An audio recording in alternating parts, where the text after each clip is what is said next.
ਹੋਰ ਮੰਦਭਾਗੀ ਜਿਹੜੀ ਖਬਰ ਆ ਰਹੀ ਹੈ ਪੈਂਸਿਲਵੇਨੀਆ ਤੋਂ ਜਿਹੜੀ ਖਬਰ ਆ ਰਹੀ ਆ। ਇੱਕ ਮਾਂ ਤੇ 6 ਬੱਚੇ ਆ, ਉਹਨਾਂ ਦੀ ਮੌਤ ਹੋ ਗਈ ਹੈ ਇੱਕ ਧਮਾਕੇ ਦੇ ਵਿੱਚ। ਮਿਲ ਹਾਲ ਕਰਕੇ ਜਿਹੜਾ ਇਹ ਇਲਾਕਾ ਪੈਂਦਾ ਆ। ਫਾਇਰ ਫਾਈਟਰਸ ਨੇ ਕਹਿੰਦੇ ਵੀ ਰਿਸਪੌਂਡ ਕੀਤਾ ਇੱਕ ਧਮਾਕੇ ਤੋਂ ਬਾਅਦ ਦੇ ਵਿੱਚ। ਲਮਾਰ ਟਾਊਨਸ਼ਿਪ ਕਲਿੰਟਨ ਕਾਉਂਟੀ ਜੋ ਕਿ ਮਿਲ ਹਾਲ ਦੇ ਨਜ਼ਦੀਕ ਪੈਂਦੀ ਆ। ਇਹ ਸੰਡੇ ਦੀ ਮਾਰਨਿੰਗ ਐਤਵਾਰ ਸਵੇਰ ਦੀ ਜਿਹੜੀ ਗੱਲ ਆ ਉਹ ਦੱਸੀ ਆ। ਤੇ ਉਹਨਾਂ ਨੇ ਕਨਫਰਮ ਕੀਤਾ ਵੀ 7 ਜਾਣੇ ਇਸ ਧਮਾਕੇ ਦੇ ਵਿੱਚ ਟਰੈਪ ਜਿਹੜੇ ਹੋ ਗਏ। ਕਹਿੰਦੇ ਵੀ ਕਿਉਂਕਿ ਬਿਲਡਿੰਗ ਨੂੰ ਅੱਗ ਇੰਨੀ ਕੁ ਜ਼ਿਆਦਾ ਭਿਆਨਕ ਲੱਗੀ ਸੀ ਉਸ ਧਮਾਕੇ ਤੋਂ ਬਾਅਦ 'ਚ ਫਾਇਰ ਫਾਈਟਰ ਉਸ ਘਟਨਾ ਸਥਲ ਦੇ ਵਿੱਚ ਅੰਦਰ ਜਿਹੜਾ ਉਹ ਦਾਖਲ ਨਹੀਂ ਹੋ ਸਕੇ, ਜਿਸ ਕਰਕੇ 7 ਦੇ 7 ਜਾਣੇ ਹੀ ਜਿਹੜੇ ਉਹ ਮਾਰੇ ਗਏ।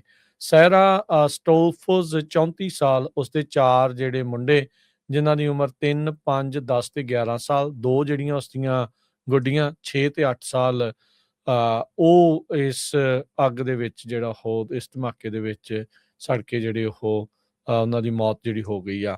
ਇਨਵੈਸਟੀਗੇਸ਼ਨ ਚੱਲ ਰਹੀ ਆ ਵੀ ਇਹ ਧਮਾਕਾ ਕਿਉਂ ਹੋਇਆ। ਮੰਨਿਆ ਇਹ ਜਾ ਰਿਹਾ ਮੁੱਢਲੀ ਜਾਂਚ ਦੇ ਵਿੱਚ ਵੀ ਜਿਹੜਾ ਪ੍ਰੋਪੇਨ ਗੈਸ ਸੀਗੀ ਉਸ ਦਾ ਲੀਕ ਸੀਗਾ ਘਰ ਦੇ ਵਿੱਚ, ਜਿਸ ਕਰਕੇ ਇਹ ਐਕਸਪਲੋਜਨ ਤੇ ਫਾਇਰ ਜਿਹੜੀ ਉਹ ਹੋਈ ਆ।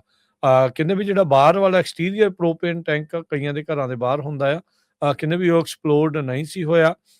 ਤੇ ਕਹਿੰਦੇ ਵੀ ਉਹ ਕੰਟਰੀਬਿਊਟਿੰਗ ਫੈਕਟਰ ਨਹੀਂ ਸੀਗਾ। ਸੋ ਆਂਡੀਆਂ ਗਵਾਂਡੀਆਂ ਨੇ ਜਿਹੜੇ ਕਹਿੰਦੇ ਵੀ ਅਸੀਂ ਧਮਾਕਾ ਜਿਹੜਾ ਉਹ ਸੁਣਿਆ, ਬਾਹਰ ਨਿਕਲੇ ਤਾਂ ਦੇਖਿਆ ਵੀ ਅੱਗ ਹੀ ਅੱਗ ਜਿਹੜੀ ਉੱਥੇ ਉਸ ਘਰ ਦੇ ਵਿੱਚ ਫੈਲੀ ਹੋਈ ਸੀਗੀ। ਵਿੰਡੋਜ਼ ਦੇ ਵਿੱਚੋਂ ਕਹਿੰਦੇ ਅਸੀਂ ਭੱਜੇ ਆਏ ਬਾਹਰ, ਪਰ ਜਿੰਨੀ ਦੇਰ ਤੱਕ ਬਾਹਰ ਆਏ ਕੁਛ ਹੀ ਮਿੰਟਾਂ ਸਕਿੰਟਾਂ ਦੇ ਵਿੱਚ ਹੀ ਅੱਗ ਪੂਰੇ ਘਰ ਦੇ ਵਿੱਚ ਫੈਲ ਚੁੱਕੀ ਸੀ, ਜਿਸ ਕਰਕੇ ਇਹ 7 ਜੀਆਂ ਦੀ ਇਸ ਘਰ ਦੇ ਵਿੱਚ ਜੋ ਰਹਿ ਰਹੇ ਸੀਗੇ ਉਹਨਾਂ ਦੀ ਮੌਤ ਹੋ ਗਈ। ਇੱਕ ਹੋਰ ਮੰਦਭਾਗੀ ਜਿਹੜੀ ਖਬਰ ਆ ਰਹੀ ਹੈ ਪੈਂਸਿਲਵੇਨੀਆ ਤੋਂ ਜਿਹੜੀ ਖਬਰ ਆ ਰਹੀ ਆ। ਇੱਕ ਮਾਂ ਤੇ 6 ਬੱਚੇ ਆ, ਉਹਨਾਂ ਦੀ ਮੌਤ ਹੋ ਗਈ ਹੈ ਇੱਕ ਧਮਾਕੇ ਦੇ ਵਿੱਚ। ਮਿਲ ਹਾਲ ਕਰਕੇ ਜਿਹੜਾ ਇਹ ਇਲਾਕਾ ਪੈਂਦਾ ਆ। ਫਾਇਰ ਫਾਈਟਰਸ ਨੇ ਕਹਿੰਦੇ ਵੀ ਰਿਸਪੌਂਡ ਕੀਤਾ ਇੱਕ ਧਮਾਕੇ ਤੋਂ ਬਾਅਦ ਦੇ ਵਿੱਚ। ਲਮਾਰ ਟਾਊਨਸ਼ਿਪ ਕਲਿੰਟਨ ਕਾਉਂਟੀ ਜੋ ਕਿ ਮਿਲ ਹਾਲ ਦੇ ਨਜ਼ਦੀਕ ਪੈਂਦੀ ਆ।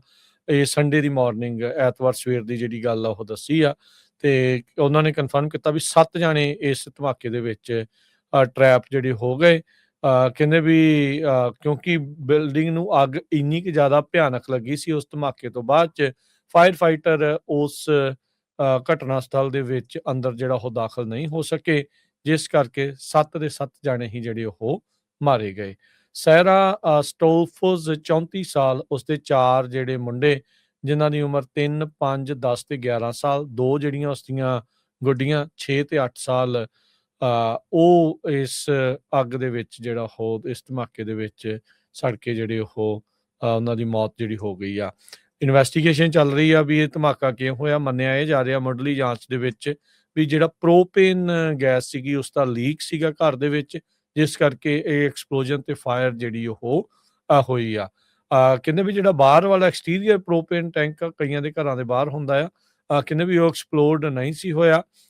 ਤੇ ਕਹਿੰਦੇ ਵੀ ਉਹ ਕੰਟਰੀਬਿਊਟਿੰਗ ਫੈਕਟਰ ਨਹੀਂ ਸੀਗਾ। ਸੋ ਆਂਡੀਆਂ ਗਵਾਂਡੀਆਂ ਨੇ ਜਿਹੜੇ ਕਹਿੰਦੇ ਵੀ ਅਸੀਂ ਧਮਾਕਾ ਜਿਹੜਾ ਉਹ ਸੁਣਿਆ, ਬਾਹਰ ਨਿਕਲੇ ਤਾਂ ਦੇਖਿਆ ਵੀ ਅੱਗ ਹੀ ਅੱਗ ਜਿਹੜੀ ਉੱਥੇ ਉਸ ਘਰ ਦੇ ਵਿੱਚ ਫੈਲੀ ਹੋਈ ਸੀਗੀ। ਵਿੰਡੋਜ਼ ਦੇ ਵਿੱਚੋਂ ਕਹਿੰਦੇ ਅਸੀਂ ਭੱਜੇ ਆਏ ਬਾਹਰ, ਪਰ ਜਿੰਨੀ ਦੇਰ ਤੱਕ ਬਾਹਰ ਆਏ ਕੁਛ ਹੀ ਮਿੰਟਾਂ ਸਕਿੰਟਾਂ ਦੇ ਵਿੱਚ ਹੀ ਅੱਗ ਪੂਰੇ ਘਰ ਦੇ ਵਿੱਚ ਫੈਲ ਚੁੱਕੀ ਸੀ, ਜਿਸ ਕਰਕੇ ਇਹ 7 ਜੀਆਂ ਦੀ ਇਸ ਘਰ ਦੇ ਵਿੱਚ ਜੋ ਰਹਿ ਰਹੇ ਸੀਗੇ ਉਹਨਾਂ ਦੀ ਮੌਤ ਹੋ ਗਈ।